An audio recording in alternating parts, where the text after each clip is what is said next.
നേന ആദ്യമായി congratulation. Thank you. പിന്നെ നേനെ ഞാൻ ആദ്യമായിട്ട് കാണുന്നത് എപ്പോഴാന്ന് ഓർമ്മയുണ്ടോ? എവിടെ വെച്ചിട്ടാ? ബ്ലോക്ക് ഓഫീസിൽ വെച്ചിട്ട്. നേന SC പ്രൊമോട്ടർ ആയിരിക്കുന്നു. അതെ അതെ. അപ്പൊ ആ കാലഘട്ടത്തിൽ നിന്ന് നേനക്ക് ഇപ്പോ അഡ്വക്കേറ്റ് ഒക്കെ ആയപ്പോ എന്താണ് തോന്നുന്നത്? ആ കാലഘട്ടം വളരെ നല്ല, ഇപ്പോഴത്തെ കാലഘട്ടത്തിനേക്കാളും നല്ല ഒരു കാലഘട്ടമായിരുന്നു നമ്മുടെ പഴയ കാലം എന്ന് പറയുന്നത്. എല്ലാരും ഒരേപോലെ, ആരെങ്കിലും മൊബൈൽ ഫോണൊന്നും ഇല്ലാത്ത കാരണം സംസാരിക്കാൻ തന്നെയാണ് ഒരുപാട് നേരം നമുക്ക് കിട്ടിയിരുന്നത്. ഇപ്പൊ നമുക്ക് ഫോണുള്ള കാരണം എല്ലാരും ഒരു സ്ഥലത്ത് കൂടിയാലും അധികം സംസാരങ്ങളൊന്നും വരുന്നില്ലല്ലോ. പിന്നെ ഞാൻ അന്ന് SC പ്രൊമോട്ടർ ആയപ്പോ ഒരുപാട് ആളുകൾക്ക് വീട്, അതുപോലെ തന്നെ അറ്റകുറ്റപ്പണി, പട്ടികജാതിക്കാരുടെ ഉന്നമനത്തിന് വേണ്ടിയിട്ട് കുറെ കാര്യങ്ങൾ ഞാൻ തളിക്കുളം ബ്ലോക്കിന്റെ തളിക്കുളം പഞ്ചായത്തിന് വേണ്ടിയിട്ട് ചെയ്തിട്ടുണ്ട്. അന്ന് ചെയ്ത പോലെ ഇപ്പോ ചെയ്യാനായിട്ട് ആളുകൾക്ക് ആനുകൂല്യങ്ങൾ മേടിച്ചു കൊടുക്കാനോ കാര്യങ്ങൾക്ക് ചെയ്യാനോ ഒക്കെ പറ്റാറുണ്ടോ? എങ്ങനെയാണ്? നമ്മളിപ്പോ SC പ്രൊമോട്ടർ ആയിരിക്കുന്ന അതിനുശേഷം ഞാൻ പഞ്ചായത്ത് മെമ്പറൊക്കെ ആയി 2 തവണ. അപ്പോഴൊക്കെ നമ്മളെ കൊണ്ട് ചെയ്യാൻ പറ്റാവുന്ന എല്ലാ കാര്യങ്ങളും നമ്മൾ ചെയ്തു കൊടുത്തിട്ടുണ്ട്. പണ്ട് SC പ്രൊമോട്ടർ ആയിരിക്കുമ്പോ പദ്ധതികളൊക്കെ വളരെ കുറവായിരുന്നു. ഇപ്പൊ ഒരു 100 പേരുണ്ടെങ്കിൽ, അന്ന് ഒരു 100 പേരുണ്ടെങ്കിൽ 3 പേർക്കേ കൊടുക്കാൻ പറ്റിയിട്ടുള്ളൂ. ഇപ്പൊ ഒരു 100 പേരുണ്ടെങ്കിൽ 65 പേർക്കും കൊടുക്കാൻ പറ്റുന്ന ഒരു കുറെ സംവിധാനങ്ങളായി, കുറെ പദ്ധതികളായി. ആളുകൾക്ക് പരമാവധി ആളുകളിൽ നമ്മുടെ പദ്ധതികളൊക്കെ എത്തിക്കാനുള്ള സൗകര്യങ്ങളുണ്ട്. പിന്നെ എന്ന് പറഞ്ഞാൽ മെമ്പർ ആയിരുന്നു വാർഡ് 11-ലും വാർഡ് 8-ലും തളിക്കുളം ഗ്രാമപഞ്ചായത്തിന്റെ വാർഡ് 8-ലും വാർഡ് 11-ലൊക്കെ ഞാൻ മെമ്പർ ആയിരുന്നു. എന്നോട് കൊണ്ട് കഴിയാവുന്ന വിധത്തിൽ ഞാൻ എല്ലാരെയും ഞാൻ സഹായിച്ചിട്ടുണ്ട്. അത് അവർക്ക് വേണ്ടി ഞാൻ പ്രവർത്തിച്ചു. അതൊക്കെ നമുക്ക് അറിയുന്ന കാര്യങ്ങളാണല്ലോ. പക്ഷെ നമ്മൾ ചോദിക്കുന്നത് എന്താ വെച്ചാൽ, ഇപ്പൊ ഒരു ജനപ്രതിനിധി ആയിരുന്നപ്പോ നമുക്ക് നിയമങ്ങളെ കുറിച്ച് വലിയ വശമില്ല, ഇതിന്റെ പദ്ധതി രൂപീകരണങ്ങൾ കാര്യങ്ങളോ ഒന്നും നമുക്ക് കാര്യമായിട്ട് അറിയണ്ടായിരുന്നില്ല. പക്ഷെ ഇപ്പൊ അങ്ങനെയല്ല. ഇപ്പൊ നിയമങ്ങൾ അറിയാം. ഇപ്പൊ നമ്മള് സ്ത്രീകൾക്കും അതുപോലെ തന്നെ ദളിത് ആദിവാസി മേഖലയിലുള്ള ആളുകളൊക്കെ ഒരുപാട് പ്രശ്നങ്ങൾ നേരിടുന്നുണ്ട്. ഇപ്പൊ നമ്മുടെ മേഖലയിലുള്ള ഒരുപാട് വിദ്യാർത്ഥിനികളുണ്ട്. ഇപ്പൊ ഹയർ സ്റ്റഡീസ് ഒക്കെ പോകാൻ പറ്റാണ്ട് നിൽക്കുന്ന കുട്ടികൾ. ഇപ്പൊ ബാക്കിയുള്ള ആൾക്കാരൊക്കെ UK-ലേക്കും അവിടേക്കും ഇവിടേക്കൊക്കെ പോകുമ്പോ നമ്മുടെ കുട്ടികള് ഈ പറഞ്ഞ പോലെ ഇവിടെ ചെറിയ സാധാരണ ഓട്ടോറിക്ഷ ഓടിക്കുന്ന ആൾക്കാര്, അതുപോലെ ചെറിയ ചെറിയ ഷോപ്പുകളിൽ നിൽക്കുന്ന സ്ത്രീകള്, തുണിക്കടകളിൽ നിൽക്കുന്ന പെൺകുട്ടികളായിട്ട് മാറുന്നു. അപ്പൊ അതിൽ നിന്നൊക്കെ വ്യത്യസ്തമായിട്ട് നേന പല ജോലികളിലും ചെയ്തിട്ടുണ്ട്. ഇപ്പൊ ഈ പറയുന്ന പോലെ പണിയെടുത്ത് ജീവിക്കുക എന്നുള്ളതും ഒരു മാതൃകയായിട്ട് നിന്നൊരു സ്ത്രീയാണ്. അത് എനിക്കൊരു ക്രേസ് ആണ്. കാരണം കൊറോണ കാലത്തൊക്കെ എനിക്ക് വീട്ടില്, ഞാനന്ന് മെമ്പറായിരുന്നു, വീട്ടിലിരിക്കാൻ എനിക്ക് ഭയങ്കര മടി. ഒരാളെ ഫേസ് ചെയ്യാൻ കാണാനൊന്നും പറ്റണില്ല. അങ്ങനെ ഞാൻ ആളുകൾക്ക് ഭക്ഷണം കിട്ടാത്തൊരവസ്ഥ വന്നു. ഒരു ദിവസം നമ്മുടെ വലപ്പാട് ആരോഗ്യ കേന്ദ്രത്തിലെ ആംബുലൻസ് ഡ്രൈവർമാർക്ക് പോലും ഹോട്ടലിൽ നിന്ന് ഭക്ഷണം കിട്ടാണ്ട് വന്നൊരവസ്ഥയൊക്കെ ഉണ്ടായിട്ടുണ്ടായിരുന്നു. ആ സമയത്താണ് ഞാനൊരു പൊതിച്ചോറെന്നുള്ളൊരു കൺസെപ്റ്റ് വന്നത്. ജനങ്ങൾക്ക് ഭക്ഷണം കിട്ടാൻ ഒരു സാധ്യതയില്ല. അപ്പോൾ നമുക്കും ആ സമയത്ത് നമ്മുടെ ചെലവും കഴിഞ്ഞു പോകാൻ പറ്റും സമൃദ്ധിയായിട്ട്. കൊറോണ കാലത്ത് എല്ലാരും പറയുന്നത് ഉണ്ടല്ലോ, ഭക്ഷണത്തിനേലും എല്ലാത്തിനും ഭയങ്കര ബുദ്ധിമുട്ടാണ്, അത് കിട്ടണില്ല ഇത് കിട്ടണില്ല, ഭക്ഷണം കിട്ടാത്തൊരവസ്ഥ. അങ്ങനത്തെ ഒരു അവസ്ഥ എനിക്ക് വന്നിട്ടില്ല. കാരണം എന്താ വെച്ചാല് ഞാൻ പൊതിച്ചോറ് വിൽക്കാൻ പോയി. കാരണം ഒരുപാട് ഇപ്പൊ ബ്ലോക്ക് പഞ്ചായത്ത്, ബാങ്കിങ് മേഖലകളിലുള്ള ആളുകൾക്കൊന്നും ഈ ഹോട്ടലുകൾ അന്ന് തുറന്നിരുന്നില്ല കൊറോണയോടനുബന്ധിച്ച്. അപ്പൊ ഞാൻ എന്ത് ചെയ്തു, ഞാൻ എൻ്റെ അമ്മയും കൂടിയിട്ട് പൊതിച്ചോറ്, നമുക്കൊരു വരുമാനം, ഈ കൊറോണ കാലത്ത് നമുക്കൊരു വരുമാനം, ഭക്ഷണം എല്ലാവരിലും എത്തിക്കാം, അങ്ങനെ ഒരു ഇത് വളരെ തുച്ഛമായ പൈസക്ക് തന്നെയാണ് നമ്മൾ കൊടുത്തിരുന്നത്. അതെ, 50 രൂപയ്ക്ക്. അതെ അതെ. ചോറ് ഞാൻ കുറെ പേർക്ക് അന്ന് സജസ്റ്റ് ചെയ്തിട്ടുണ്ടായിരുന്നു, ആൾക്കാർ വന്നിരുന്നു. അതന്നെ. പിന്നെ അതുപോലെ നമ്മളിപ്പോ സ്നേഹതീരത്ത് ജോലി ചെയ്യാൻ തുടങ്ങി, പാർട്ട് ടൈം ജോലിക്ക് വരുന്നുണ്ട്, പോകുന്നുണ്ട്. ഇതൊക്കെ ഇതിന്റെ ഇടയിലും കുട്ടികളെ വളർത്തുന്നുണ്ട്, കുട്ടികളെ പഠിപ്പിക്കുന്നുണ്ട്. അതിന്റെ ഇടയിൽ ആണ് നമ്മള് ഈ LLB പഠിച്ചെടുത്തത്. അപ്പൊ LLB എവിടെ എടുത്തത്? LLB കർണാടക യൂണിവേഴ്സിറ്റിയിൽ നിന്നാണ് എടുത്തത്. ഇങ്ങനെ കർണാടക യൂണിവേഴ്സിറ്റിയിൽ എൻ്റെ ഡിഗ്രിക്ക് ശേഷം ഞാൻ HDC ചെയ്തു. ഡിഗ്രിക്ക് ശേഷം എനിക്ക് LLBക്കൊക്കെ പോകണമെന്നൊക്കെ ഉണ്ടായിരുന്നു. പക്ഷെ അന്നത്തെ സാമ്പത്തിക അവസ്ഥ കാരണം നമുക്ക് പോകാനൊന്നും പറ്റിയിരുന്നില്ല. അതിനുശേഷം ഞാൻ HDC പാസ്സായി. തൃശ്ശൂർ കോപ്പറേറ്റീവ് കോളേജിൽ സഹകരണ കോളേജിൽ നിന്ന് ഞാൻ HDC പാസ്സായി. HDC പാസ്സായതിനു ശേഷം ഞാൻ MA എടുത്തു. അതിനിടയ്ക്ക് എൻ്റെ കല്യാണം കഴിഞ്ഞു. കല്യാണം കഴിച്ചത് അഡ്വക്കേറ്റ് നാഗരാജൻ എന്ന് പറഞ്ഞ തമിഴ്നാട് സ്വദേശിയാണ്. അദ്ദേഹമാണ് എന്നെ കല്യാണം കഴിച്ചത്. അദ്ദേഹം തന്നെയാണ് എന്നെ LLBക്ക് ചേർത്തത്. ഫീസ് കെട്ടിയത് എല്ലാതും. എനിക്ക് ഫുൾ സപ്പോർട്ടാണ് ആള്. ഹസ്ബൻഡ് ആള് ഒരിക്കലും ഇങ്ങനെ അത് ചെയ്യരുത് ഇത് ചെയ്യരുത് എന്നുള്ളൊരു കൺസെപ്റ്റ് ഒന്നുമില്ല. നമ്മൾ ശരിക്കും വളരെ ഫ്രീഡത്തോട് കൂടിയിട്ടാണ് എല്ലാ കാര്യങ്ങളും സപ്പോർട്ടാണ്. രണ്ട് പെൺകുട്ടികള്, ഒരാൾ 8ാം ക്ലാസ്സിൽ പഠിക്കണു, ഒരാൾ 7ാം ക്ലാസ്സിൽ പഠിക്കണു. പേര് അനന്യ. മൂത്തോളുടെ പേര് അനന്യ, രണ്ടാമത്തോളുടെ പേര് ആരാധ്യ. രണ്ട് കുട്ടികൾ. നല്ല മക്കൾ. എനിക്ക് ഫുൾ സപ്പോർട്ടാണ്. അവര് ഭയങ്കര കട്ട സപ്പോർട്ട് എന്ന് തന്നെ പറയാം. കാരണം അവരും എന്റെ കൂടെ ഈ കൊറോണ കാലത്തൊക്കെ എനിക്ക് എന്നെ സപ്പോർട്ട് ചെയ്ത് എന്റെ കൂടെ നിന്ന് എല്ലാത്തിനും എല്ലാ ഉയർച്ചയ്ക്കും ഉയർച്ചയല്ല, എനിക്ക് സപ്പോർട്ട്. അവരെന്നെ അവര് ചെറിയ കുട്ടികളല്ലേ, പക്ഷെ നമ്മൾ ചെറിയത് അണ്ണാകുഞ്ഞും തന്നെ അതന്നെ. ശരിക്കും അവരും ഭയങ്കര സപ്പോർട്ടീവാണ്. അവരും നമ്മളെ സഹായിക്കും. 10-10:30 ആകുമ്പോഴേക്കും നമ്മൾക്ക് ചോറ് കൊണ്ടുപോകണം. അവരും പൊതിയും, അവരും അതെല്ലാം പാർസലാക്കി തരും, ബാഗിൽ വെച്ച് തരും. അങ്ങനെയൊക്കെ അപ്പോഴേക്കും നമുക്ക് അവിടെ എത്തിക്കണല്ലോ. അവരെടുത്ത് ഓരോരുത്തർക്കും ഒരു വാടാനപ്പള്ളിയിലെന്ന് വെച്ചാൽ പിന്നെ കിടക്കാൻ വലപ്പാടായിരിക്കും. അപ്പൊ ആ ഒരു ഡിസ്റ്റൻസ് ഒക്കെ കീപ്പ് ചെയ്യാൻ ഞാൻ അടുത്തത് വരുമ്പോഴേക്കും അവർ അടുത്തത് എടുത്ത് വെച്ചിട്ടുണ്ടായിരിക്കും. അങ്ങനെ നല്ല കുട്ടികൾ. രസകരമാണ്. നാഗരാജ് ഇവിടെ നാട്ടിൽ വരുമ്പോ ആണോ അല്ലെങ്കിൽ അങ്ങോട്ട് പോവാണോ ചെയ്യാറ്? ആള് വരാറുണ്ട്, പിന്നെ ഞാൻ അങ്ങോട്ട് പോവാറുണ്ട്. പിന്നെ ആളുടെ വർക്ക് അവിടെയാണ്. ആള് ഏത് കോടതിയിലാണ്? ആള് ജില്ലാ കോർട്ടിലാണ്, നാമക്കൽ. നല്ല സ്ഥലമാണ്, ഞാൻ പോയിട്ടുണ്ട്. നമ്മളെ ഭവാനിപ്പുഴയുടെ തീരത്ത്. അതെ, അവിടെ ഭവാനിപ്പുഴയുടെ തീരത്ത്. പിന്നെ നമ്മുടെ ഇവിടേക്ക് വരുന്ന എല്ലാ കോഴികളും ബ്രോയിലർ കോഴികളൊക്കെ നാമക്കല്ലിൽ നിന്നല്ലേ. മുട്ടയും അവിടെ നിന്നാണ്. അതെ. ഞാൻ ചെറുപ്പത്തിലെ ഏത് സ്കൂളിൽ പഠിച്ചു? ഞാൻ എടത്തിരുത്തി സെന്റ് ആൻസ് കോൺവെന്റിലാണ് പഠിച്ചത്. അതവിടെയാണ് എന്റെ 1ാം ക്ലാസ്. 1ാം ക്ലാസ്സിൽ ഞാൻ ഇവിടെ തളിക്കുളം ചേർക്കര സ്കൂളിൽ 1ാം ക്ലാസ്സിൽ ഒരു പ്രാവശ്യം പഠിച്ചിട്ടുണ്ട്. 2ാം ക്ലാസ് തൊട്ട് സെന്റ് ആൻസ് കോൺവെന്റിലാണ് പഠിക്കുന്നത്. പിന്നെ 10 വരെ. പിന്നെ ഞാൻ 10ാം ക്ലാസ് കഴിഞ്ഞപ്പോ കേരളവർമ്മ കോളേജിലാണ് എനിക്ക് പ്രീ ഡിഗ്രിക്ക് അഡ്മിഷൻ കിട്ടിയത്. പ്രീ ഡിഗ്രി കഴിഞ്ഞ് ഞാൻ ഡിഗ്രി സെന്റ് ജോസഫ് ഇരിഞ്ഞാലക്കുട ഹിസ്റ്ററിക്ക് ചേർന്നു. അതിനുശേഷം ഡിഗ്രി കഴിഞ്ഞപ്പോ ഞാൻ HDC കോഴ്സ് ചെയ്തു. അത് പാസ്സായി. അതിനുശേഷം ഞാൻ MA ചെയ്തു. LLB. പഠന നിലവാരത്തിൽ ടോപ്പ് സ്കോർ കിട്ടിയായിരുന്നു? ഒരിക്കലല്ല, ഞാനൊരു ആവറേജ് ആയിരുന്നു. 10ാം ക്ലാസ് വരെ ഞാൻ ബിലോ ആവറേജ് ആയിരുന്നു. പിന്നെ പ്രീ ഡിഗ്രി ആയപ്പോ ഇത്രയും കൂടി കൂടി, ഡിഗ്രി ആയപ്പോ കുറച്ചും കൂടി HDC ആയപ്പോ അങ്ങനെ നമ്മള് പടിപടിയായിട്ട്. ബുദ്ധി അങ്ങനെയല്ല, നമ്മൾ വിചാരിക്കും, അതായത് നമ്മൾ തന്നെ വിചാരിക്കണം നമ്മൾ ജയിക്കണമെങ്കിൽ. അപ്പോ ഒരു കാര്യമില്ല. ഞാൻ 10ാം ക്ലാസ്സിലൊക്കെ ബിലോ ആവറേജ് എന്ന് പറഞ്ഞില്ലേ, വളരെ കുറവായിരുന്നു മാർക്ക്. പിന്നെ അല്ല, എല്ലാത്തിലും ജയിക്കും, പക്ഷെ മാർക്ക് കുറവാണ്. ആയിക്കോട്ടെ, അങ്ങനെ. അത് കഴിഞ്ഞ് ജസ്റ്റ് പാസ്സാണ്. അതെ. ഇനി പഠിക്കണില്ല. ഇനി ഞാൻ ഇല്ലില്ല, LLM എടുക്കണില്ല. LLB അവിടെ വെച്ച്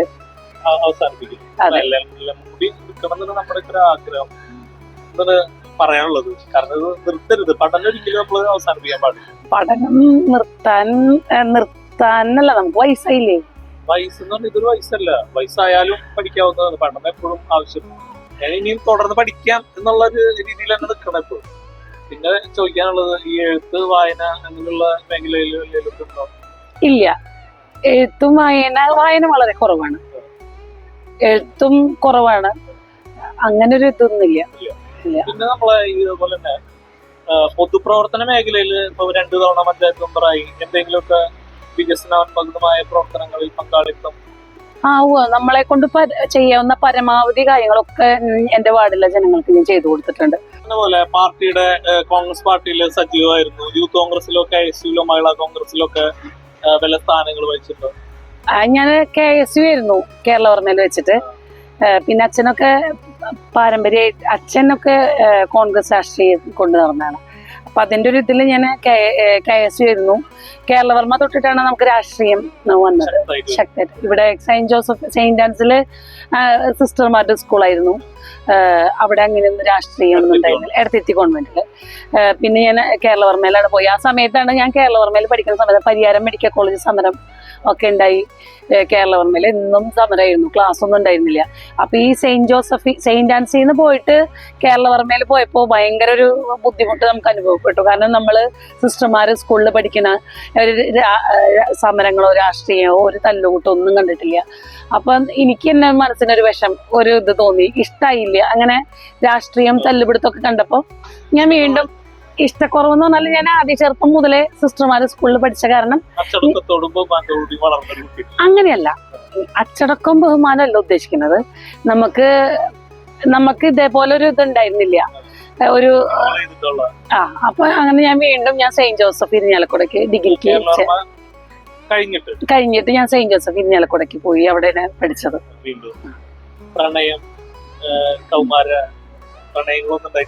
ഉണ്ടായിരുന്നു. പ്രണയങ്ങളൊക്കെ ഇല്ല, പ്രണയം ഉണ്ടായിരുന്നു. അത് വീട്ടുകാര് സമ്മതിച്ചില്ല, കല്യാണം കഴിക്കാൻ പറ്റില്ല. ഇപ്പോഴത്തെ ഭർത്താവായിട്ട് ഭയങ്കര ആള് എന്റെ മാമൻ വഴിയാണ്. ആര് തമിഴ്നാട് സ്വദേശി എന്ന് പറഞ്ഞാല് ആര് ഫസ്റ്റ് ചോദിക്കുക പ്രേമായിരുന്നു ചോദിക്കുക, എങ്ങനെയാണ് കണ്ടുമുട്ടി. അങ്ങനെയല്ല, മാമന്മാര് കൊണ്ടുവന്നിട്ടുള്ള ഒരു ആലോചന മുഖാന്തരം കല്യാണം കഴിച്ചിട്ടുള്ളത്. അറേഞ്ച്ഡ് മാരേജ് ആണ്. തമിഴ് വായിക്കാനും സംസാരിക്കാനും ഒക്കെ അറിയാം. എഴുതാൻ അറിയില്ല, വായിക്കാൻ അറിയും, സംസാരിക്കാൻ അറിയും. തമിഴ് അത്യാവശ്യം അറിയാം.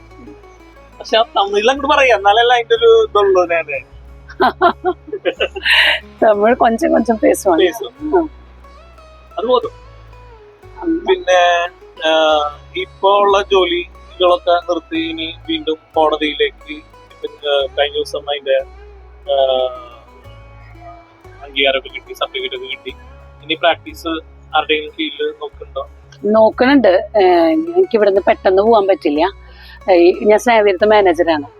അപ്പോ അത് കറക്റ്റ് നമുക്കൊരു ഇതായതിനു ശേഷം എനിക്ക് ഇവിടുത്തെ ജോലി ഉപേക്ഷിക്കാൻ പറ്റുള്ളൂ. ജോലി ഉപേക്ഷിച്ചതിന് ശേഷം വീണ്ടും സജീവമായിട്ടാണ്. അപ്പൊ ജനങ്ങൾക്ക് ഈ ഞാൻ എപ്പോഴും പറയുന്ന ഒരു കാര്യം, സാധാരണക്കാരായ ആളുകൾ ഒരു കേസുമായിട്ട് വരികയാണ് എങ്കിൽ അവരുടെ നീതിക്ക് വേണ്ടി അറ്റം വരെ കൂടെ നിൽക്കും. തീർച്ചയായിട്ടും, ഒരു സംശയമില്ല. സാമ്പത്തികം ഒന്നും നോക്കില്ല. സ്ത്രീകളുടെ പ്രശ്നങ്ങൾക്ക് വേണ്ടിട്ട് കുറച്ചും കൂടി കൂടുതലായിട്ട് നിൽക്കും. എങ്ങനെയല്ല, സ്ത്രീകൾക്കും കുട്ടികൾക്കും വേണ്ടിയിട്ടുള്ള ഒരു ശക്തിയായ ഒരു വക്കീലിനെ നമുക്ക് പ്രതീക്ഷിക്കാം. തീർച്ചയായിട്ടും പ്രതീക്ഷിക്കാം. എന്താണ് അതിൽ ചെയ്യാനായിട്ട്? ഇപ്പൊ നമ്മളിപ്പോ ജിഷ കൊലപാതകം, അതുപോലെ തന്നെ പല പീഡനങ്ങളും നമ്മൾ അപ്പൊ അങ്ങനെയൊക്കെയുള്ള കേസുകൾ കാണുമ്പോ ഞാനായിരുന്നെങ്കിൽ കുറച്ചും കൂടി അവർക്ക് വേണ്ടി സപ്പോർട്ട് ചെയ്ത് വാദിക്കുമായിരുന്നു തോന്നാറ്. അതെനിക്ക് പ്രാക്ടീസ് ആയതിനു ശേഷം അങ്ങനെയൊക്കെ ആഗ്രഹങ്ങളൊക്കെ ഉണ്ട്. പക്ഷെ നമുക്ക് പ്രാക്ടീസ് ഒന്നും ആയിട്ടില്ലല്ലോ. നമ്മളിപ്പോ അന്ന് അതൊക്കെ ഉണ്ട്. നമ്മൾക്ക് അന്ന് എൻറോൾമെന്റിന് ഞങ്ങളുടെ ഒരു ജസ്റ്റിസ് തന്നെ പറഞ്ഞിട്ടുള്ളത്, നമ്മൾ പഠിച്ച വിഷയവും നമ്മൾ ഹാൻഡിൽ ചെയ്യാൻ പോണ ജോലിയും തമ്മിൽ ഒരുപാട് വ്യത്യാസം ഉണ്ടെന്നാണ് പറയുന്നത്. പഠിച്ച വിഷയവും ഇതും തമ്മിൽ യാതൊരുവിധ ബന്ധമില്ലാത്ത ഒരു അവസ്ഥ പോലെയാണ്. അപ്പോൾ നമ്മൾ ഒരുപാട് പഠിക്കാനുണ്ട്. ഇപ്പൊ നമ്മൾ ചെല്ലുമ്പോ തന്നെ നമുക്കൊന്നും എല്ലാം കിട്ടും, എല്ലാം അറിയാന്നുള്ളൊരു ഒന്നുമില്ല. നമ്മള് പതുക്കെ നമുക്കൊരു അംബീഷൻ ഉണ്ടാവുമല്ലോ. തീർച്ചയായിട്ടും നിൽക്കും ഇന്നത് ഈ മേഖലയില് ഞാൻ വേണ്ടത്. ഇപ്പൊ കോടതിയിൽ തന്നെ പലതരം കേസുകൾ വരുമല്ലോ. ഇപ്പൊ നമ്മളിപ്പോ കേരളവർമ്മയിലെ KSU എന്നുള്ളതിൽ നിന്ന് മാറി നാട്ടിൽ വന്നു. ഇപ്പൊ SC പ്രൊമോട്ടർ ജോലി കഴിഞ്ഞു, പഞ്ചായത്ത് തെരഞ്ഞെടുപ്പിലേക്കൊക്കെ വന്നു. അപ്പൊ വരാനായിട്ടുണ്ടായ ഒരു സാഹചര്യം ഉണ്ടല്ലോ. അപ്പൊ കോൺഗ്രസ് രാഷ്ട്രീയത്തിൽ ഉണ്ടെങ്കിൽ പോലും ആരെങ്കിലും വിളിച്ചുകൊണ്ട് വന്നിട്ട് വേണം നമ്മളെ സ്ഥാനാർത്ഥിയാക്കാനായിട്ട് വരിക, കാര്യങ്ങളൊക്കെ ചെയ്യണം. അപ്പൊ എങ്ങനെയാണ് ആദ്യമായിട്ട് കോൺഗ്രസിലേക്ക് പ്രവർത്തിച്ച് അങ്ങനെ പരിചയമൊന്നുമില്ല, അല്ലെങ്കിൽ നിലവിൽ ഇവിടുത്തെ മണ്ഡലം കോൺഗ്രസുകളുമായിട്ടോ അല്ലെങ്കിൽ പാർട്ടി പ്രവർത്തനങ്ങളായിട്ടോ മഹിളാ കോൺഗ്രസുമായിട്ടോ ഒക്കെ ഉള്ള സജീവ പ്രവർത്തനം ഉണ്ടായിരുന്നു? അതായത് ഞാൻ ഉപതെരഞ്ഞെടുപ്പിലൂടെയാണ് ഞാൻ രാഷ്ട്രീയത്തിലേക്ക് കയറുന്നത്. അതായത് നമ്മുടെ അന്നത്തെ മണ്ഡല പ്രസിഡന്റ് ഷൗക്കത്തലിയാണ് തന്നെ ഈ ഇലക്ഷന് മത്സരിക്കണം എന്ന് പറഞ്ഞിട്ട് എൻ്റെ വീട്ടിലേക്ക് വരികയും അന്ന് എന്നോട് ഞാൻ അന്ന് നിരസിക്കാനുണ്ടായിരുന്നത് ഒരുപാട് തവണ പറഞ്ഞിട്ട് നിർബന്ധിച്ച് ഞാൻ ആ ഇലക്ഷന് നിന്നു. അതുപോലെ തന്നെ ഈ ഞാൻ നിന്നിരുന്ന വാർഡില് അധികം കോൺഗ്രസ്സുകാരില്ലാത്തൊരു വാർഡാണ്. അപ്പൊ അന്ന് നമ്മുടെ TN പ്രതാപേട്ടൻ നമ്മുടെ മുൻ MP TN പ്രതാപേട്ടൻ നാട്ടികര MLA അദ്ദേഹമൊക്കെ കൂടിയിട്ടാണ് എന്നെ ആ ഉപതെരഞ്ഞെടുപ്പിനെ അവിടുത്തെ കാൻഡിഡേറ്റ് ആയി നിർത്താനുള്ള തീരുമാനം ഉണ്ടാക്കിയത്. രാഷ്ട്രീയപരമായിട്ട് പറയാന്ന് വെച്ചാൽ എന്നെ ഒരുപാട് സഹായിച്ചിട്ടുള്ള ഒരു വ്യക്തിയാണ് TN പ്രതാപൻ. അദ്ദേഹമാണ് എനിക്ക് ഒരുപാട് ഒന്നുമില്ലാത്ത എന്നെ ഈ നിലയ്ക്ക് ഈ മറ്റുള്ള ഒരു 4 ജനങ്ങൾ അറിയാനുള്ളൊരു നിലയിലേക്ക് എത്തിച്ചിട്ടുള്ളത് നമ്മുടെ എല്ലാവരുടെയും മുൻ MP ശ്രീ TN പ്രതാപേട്ടൻ അതിലൊരു വലിയൊരു പങ്കുണ്ട്. അതുപോലെ തന്നെ അന്നത്തെ മണ്ഡലം പ്രസിഡന്റ് ഇപ്പോഴത്തെ ബ്ലോക്ക് പ്രസിഡന്റായ ശ്രീ PA ഷൗക്കത്തലി, നമ്മുടെ ഇവിടുത്തെ മണ്ഡലം പ്രസിഡന്റ് സുൽഫീഖർ, AM മെഹബൂബ്, പിന്നെ മുനീർക്ക, അമീർ ഷാ, അവരൊക്കെ കണ്ടിട്ടാണ് അവരൊക്കെ ആയിരുന്നു എൻ്റെ നേതാക്കന്മാരെന്നുള്ളൊരു ലിസ്റ്റില് വന്നു. പിന്നെ CV ഗിരി, അവരൊക്കെയാണ് എന്നെ രാഷ്ട്രീയത്തിൽ എപ്പോഴും എന്നെ സപ്പോർട്ട് ചെയ്തിട്ടുള്ള ആളുകൾ. ഒരുപാട് പേരുണ്ട്, അവരുടെയൊക്കെ പേര് പറയാൻ. പിന്നെ നമ്മുടെ ഇപ്പോഴത്തെ മെമ്പർ സുമന ജോഷി, ലിൻഡ സുഭാഷ് ചന്ദ്രൻ, അതുപോലെ തന്നെ ഷീബ പ്രമോദ്, അവരൊക്കെ ഒരുപാട് ആളുകളുണ്ട് എന്നെ സപ്പോർട്ട് ചെയ്ത് എനിക്ക് വേണ്ട എല്ലാ സഹായ സഹകരണങ്ങളും ആളുകൾ അറിയാത്ത എന്നെ ഈ നിലയ്ക്കാക്കിയിരുന്നു. എൻ്റെ പാർട്ടിക്ക് ഒരു വലിയൊരു പങ്ക് തന്നെയുണ്ട് അതില്. ഞാൻ പറഞ്ഞ നേതാക്കന്മാരും എന്തിനാ ഇപ്പോ ഞാൻ ജയിച്ചപ്പോ എന്നെ അഭിനന്ദിക്കാനും എനിക്ക് വേണ്ട വക്കീൽ അഭിഭാഷക വസ്ത്രമൊക്കെ എനിക്ക് വാങ്ങിത്തന്നത് നമ്മുടെ മുൻ TN പ്രതാപേട്ടനാണ്. അദ്ദേഹത്തിനോടൊക്കെ ഒരുപാട് നന്ദിയുണ്ട്. അപ്പൊ അതുപോലെ തന്നെ ഇപ്പൊ ഈ പറഞ്ഞ പോലെ നമ്മളെ ഓരോ കാലഘട്ടത്തിലും ഇപ്പൊ ഞാൻ 2 തവണ പഞ്ചായത്ത് മെമ്പറായി കാര്യങ്ങളൊക്കെ ചെയ്തു, ഒരുപാട് കാര്യങ്ങൾ മുന്നോട്ടേക്ക് പോയി. ഇനിയും ഇനി തെരഞ്ഞെടുപ്പുകളൊക്കെ വരുമ്പോ പാർട്ടി പരിഗണിച്ചാൽ ജനപ്രതിയാവോ ഇല്ലയോ? പാർട്ടി പറയാന്ന് വെച്ചാൽ നമ്മള് നിൽക്കും. പാർട്ടി ഏത് ഇത് പറഞ്ഞാലും ഞാനവിടെ പാർട്ടി തീരുമാനമാണ് അവസാന തീരുമാനം. അതെ, പ്രതാപേട്ടന്റെ തെരഞ്ഞെടുപ്പ് ഇപ്പൊ എനിക്ക് ഓർമ്മയുള്ളത്, പ്രതാപേട്ടൻ പാർലമെന്റിലേക്ക് MP ആയിട്ട് ജയിച്ച് വരുന്ന നേരത്ത് അവിടെ ഗംഭീര പ്രകടനങ്ങള്, അതില് മുൻനിരയില് പടക്കൊക്കെ പൊട്ടിച്ച് ഞാൻ നിന്നിരുന്നത് എനിക്ക് നല്ല ഓർമ്മയുണ്ട്. ഞാനിങ്ങനെ ഇപ്പോഴും കണ്ണടച്ച വേണമെങ്കിൽ ഞാൻ ഈ പടക്കൊല ഇങ്ങനെ പൊട്ടിക്കുന്ന എനിക്ക് എന്റെ സ്നേഹിത ജോലി തന്നെ സസ്പെൻഡ് ചെയ്തിട്ടുണ്ട്. പ്രതാപേട്ടൻ MP ആയിട്ട് ജയിച്ചു വന്നപ്പോ ആ സന്തോഷം ആഘോഷിക്കാൻ വേണ്ടി ഞാൻ കഴിഞ്ഞു പടക്കം മാലപ്പടക്കം വെച്ച് കയ്യിൽ വെച്ച് പൊട്ടിച്ചു. അപ്പോ അതില് അന്ന് ഞാൻ ഇവിടെ ജോലിയിലുണ്ടായിരുന്നു. എന്റെ ജോലി ഇവിടുന്ന് സസ്പെൻഡ് ചെയ്തു തന്നെ. അങ്ങനെ ആഘോഷത്തില് അല്ല, അത്രയും ഞാൻ മനസ്സിലാലോചിക്കുന്നത് നമുക്ക് ഏറ്റവും പ്രിയപ്പെട്ടവർക്ക് വേണ്ടിയിട്ട് ഒരു സന്തോഷം ഉണ്ടാകുമ്പോ അതിൽ പങ്കുചേരുക ഉള്ളതുകൊണ്ട് തന്നെയാണ് ഞാൻ ആശംസകളുടെ കൂമ്പാരായിട്ട് ഇപ്പോ സോഷ്യൽ മീഡിയയില് നല്ല രീതിയിൽ ഞാൻ എല്ലാവരും ഇട്ട്. തീർച്ചയായിട്ടും ഞാൻ ഈ നിലയിൽ എത്തിയിട്ടുണ്ടെങ്കിൽ എന്റെ പാർട്ടിയും എന്റെ രാഷ്ട്രീയത്തിൽ എന്റെ നേതാക്കന്മാരും എന്റെ ഗുരുക്കന്മാരും എല്ലാവരുടെ സഹായങ്ങൾക്കും ഉണ്ടാകും. എല്ലാവരും എന്റെ ഒരുപാട് കുടുംബത്തിന്റെ സപ്പോർട്ടും എല്ലാവരുടെയും സപ്പോർട്ട് കൊണ്ട് മാത്രമാണ് ഞാൻ ഇവിടെ എത്തിയിട്ടുള്ളത്. അല്ലെങ്കിൽ നമ്മൾ ഒരിക്കലും ഒറ്റയ്ക്ക് ഇത്രയും നിലയിലെത്താൻ, അല്ലെങ്കിൽ ഇത്രയും നിലയെന്ന് പറഞ്ഞാല് ഇങ്ങനെ 4 ആളുകൾ അറിയുന്ന നിലയിലെത്തണമെങ്കിൽ ഇവരുടെ ഒക്കെ സഹായ സഹകരണങ്ങൾ കൊണ്ട് മാത്രമാണ്. അല്ലാണ്ട് നമ്മൾ ഒറ്റയ്ക്ക് വിചാരിച്ചാൽ എത്താൻ പറ്റും. പക്ഷെ എന്നെ സപ്പോർട്ട് ചെയ്തുകൊണ്ടാണ് ഒരുപാട് എനിക്ക് സന്തോഷം ഉണ്ടാക്കാൻ. നമ്മളിപ്പോ സഹകരണ മേഖലയിലൊക്കെ ജപ്തി നടപടികൾ വന്നുകൊണ്ടിരിക്കുകയാണ്. ഇപ്പോ നാട്ടികയിൽ തന്നെ സഹകരണ റൂറൽ ബാങ്ക് എന്ന് ഒരു പട്ടികജാതിയായ ഒരു സ്ത്രീക്ക് സ്ഥിരമായിട്ട് ജപ്തി കടലാസുകൾ അയച്ചുകൊണ്ടിരിക്കുകയാണ്. അവര് ഏകദേശം ഒരു 1.5 ലക്ഷം രൂപ കണ്ടാണ് ലോൺ എടുത്തിട്ടുള്ളത്.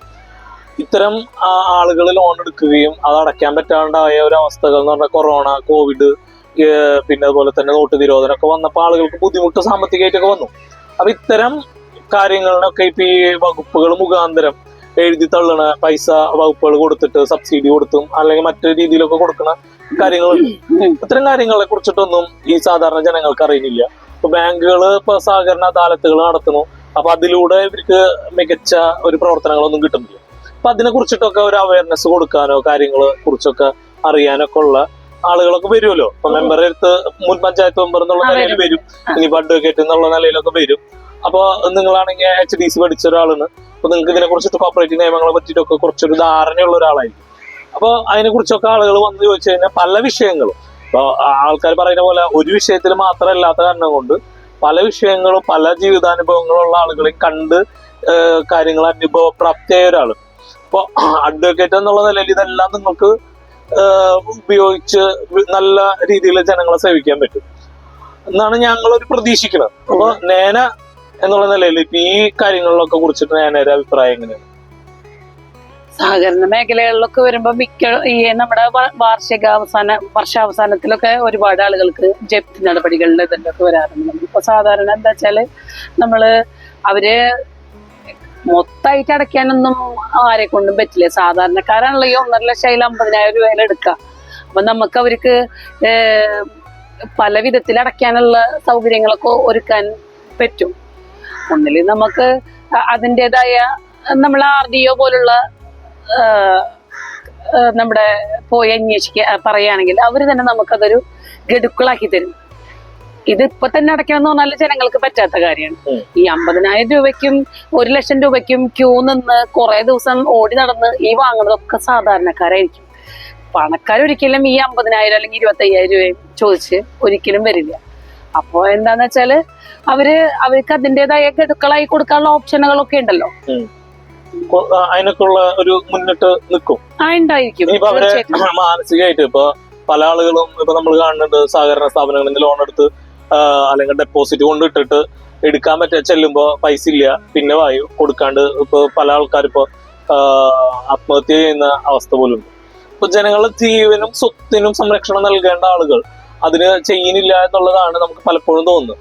അപ്പൊ നിയമ നടപടികൾ ഇപ്പൊ സർക്കാരിൽ നിന്ന് വരുന്ന നിയമ നടപടികൾ പലപ്പോഴും നമുക്ക് ജനാധിപത്യ വിരുദ്ധമായ കാര്യങ്ങൾ വരുമ്പോൾ ശക്തിയായ അഭിഭാഷകരുടെ ഇടപെടലുകൾ ഉണ്ടാവണം. അപ്പൊ മാത്യു കുഴൽനാടൻ പോലെയുള്ള കുറെ ആളുകൾ നമുക്ക് ഉണ്ട്, കപിൽ സിബൽ, അങ്ങനെയൊക്കെയുള്ള ആളുകൾ പലപ്പോഴും ജനങ്ങൾക്ക് വേണ്ടി നിൽക്കുന്നു എന്നുള്ളതാണ്. ഇപ്പൊ മുസ്ലിം ലീഗിന്റെ MP ആയിട്ടുള്ള ഹാരിസ് ബീരാൻ അടക്കമുള്ള ആളുകൾ നിയമം കൊണ്ടാണ് ജനങ്ങളെ പ്രൊട്ടക്ട് ചെയ്ത് നിർത്തുന്നത്. അപ്പൊ അതുപോലെ നമ്മൾ പ്രതീക്ഷിക്കുന്നത് നിയമം കൊണ്ട് ഇപ്പൊ സ്ത്രീകൾക്കും കുട്ടികൾക്കും വേണ്ടിയിട്ട് നേന പൊരുതി നിൽക്കുന്ന ഒരു പടവാളാണ് എന്നാണ് നമ്മൾ വിചാരിക്കുന്നത്. അപ്പൊ നേന അതുപോലെയൊക്കെ പ്രവർത്തിക്കും എന്ന് പ്രതീക്ഷിക്കുന്നു.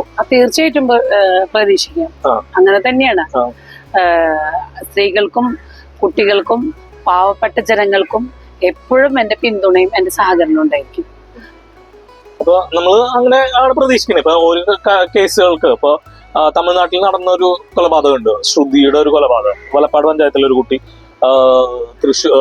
ഈറോഡ് വെച്ച് മരണപ്പെട്ട ഒരു കൊലപാതകം. അപ്പൊ അതുമായിട്ട് ആ കുട്ടിയുടെ അമ്മ ഒരു 1.5 വർഷമായിട്ട് ഒക്കെ സമരത്തിലുണ്ട്.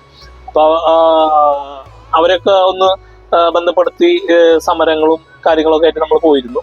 അപ്പൊ ഇനി ശക്തമായിട്ട് നേനയുടെ ഭർത്താവ് അവിടെ തമിഴ്നാട്ടിലൊരു അഡ്വക്കേറ്റ് ആണ്, നേന ഇവിടത്തെ ഒരു അഡ്വക്കേറ്റ് ആയിട്ട് വരുന്നു.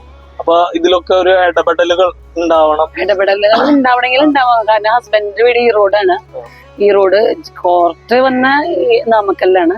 അങ്ങനെ ഒരു ഇത് വേണമെന്നുണ്ടെങ്കിൽ നമുക്കത് അതെ നമ്മൾ അതാണ് പ്രതീക്ഷിക്കുന്നത്. കാരണം എന്താണെന്ന് വെച്ച് കഴിഞ്ഞാൽ നമുക്കുണ്ടാവുന്ന ഇപ്പൊ ഒരു അഡ്വക്കേറ്റ് എന്നുള്ള നിലയിൽ നമുക്കുണ്ടാവുന്ന ബന്ധങ്ങൾ, ഇപ്പൊ രാഷ്ട്രീയമായിട്ടുള്ള ബന്ധങ്ങൾ, സാമൂഹികമായിട്ടുള്ള ബന്ധങ്ങൾ, സാധാരണക്കാരുടെ വിഷയങ്ങൾക്ക് ഇടപെട്ട് അവർക്ക് ഒരു നീതി ഉണ്ടാക്കി കൊടുക്കുക, അതിനൊരാൾ ഉണ്ടാവുക എന്നുള്ള പറയുന്നത് തന്നെ നമുക്ക് വലിയ സന്തോഷമാണ്. അപ്പൊ നേനയുടെ ഒരു വിജയത്തില് ഞാൻ എന്റെ എന്താ പറയാ ചെറുപ്പം മുതൽ അറിയുന്ന ഒരു വ്യക്തിയാണ് നേന. നേനക്ക് ഇങ്ങനെ കിട്ടുമ്പോ നേനക്ക് തലയിൽ വലിയൊരു ഭാരമാണ് നമ്മൾ ഇപ്പോഴും കൊണ്ടുവയ്ക്കണമെന്ന് നമുക്കറിയാം.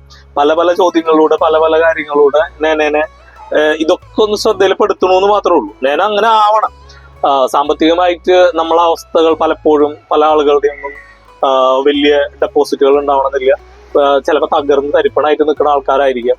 ചിലപ്പോൾ നമ്മൾ അവർക്ക് വേണ്ട ഭക്ഷണം വരെ മേടിച്ചു കൊടുത്ത് പോകാനുള്ള വണ്ടിക്കാശ് വരെ കൊടുത്തിട്ട് പറഞ്ഞയക്കേണ്ട അവസ്ഥകളുള്ള ആൾക്കാരുണ്ടാവും. അങ്ങനെയുള്ള ആളുകൾക്ക് ഒപ്പം നിൽക്കുന്ന ഒരാളാണ് നേനാന്ന് നമുക്ക് നേരിട്ട് അറിയുന്ന കാരണം കൊണ്ടാണ് നേനെ നമ്മളൊരു ഇന്റർവ്യൂ ചെയ്യണം എന്ന് വിചാരിച്ചതും.